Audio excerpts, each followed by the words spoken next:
abuztuaren 3, beratarrontzat kutxuna, beste egun nagusia den San Esteban eguna. Beti ez da ala izan, begiratuaz urruna, 36koa zegertaera iluna. Hamarkada zixildua, ta guztiz ez ezaguna, azteko modukoa da, antzi beharrez duguna, azteko modukoa da, antzi beharrez duguna.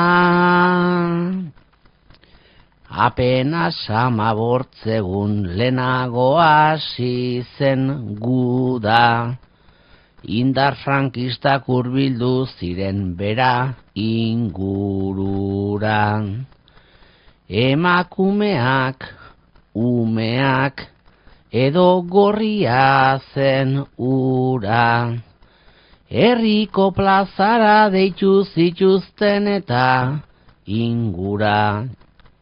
3 aukera eskaini zieten bide modura, Gipuzkoara Frantziara, edo fusilamendura, Gipuzkoara Frantziara, edo fusilamendura.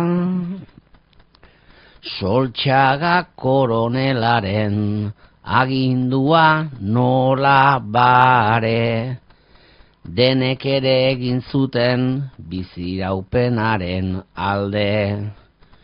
Ieslarien senide, umezar zein enerabe, kamioietan sarrarazi eta sorterritik alde. 100 beratar izan ziren aginduen jabe, herria utzi zutenak, beraiek nahi izan gabe, herria utzi zutenak, beraiek nahi izan gabe. Bortxaz deserriratuak egun hartako ekintzan, zuten guztia utzita, traba berri bat bizitzan. Seniden berririk gabe, egoeraren peskisan, kezka eta herri mina, bat nahikoa ez bailitzan. Naiz batzuk bueltan etorri, gauza baretu zen gisan, bertze haunitzek ez zuten inoiz itzultzerik izan, bertze haunitzek ez zuten inoiz itzultzerik izan.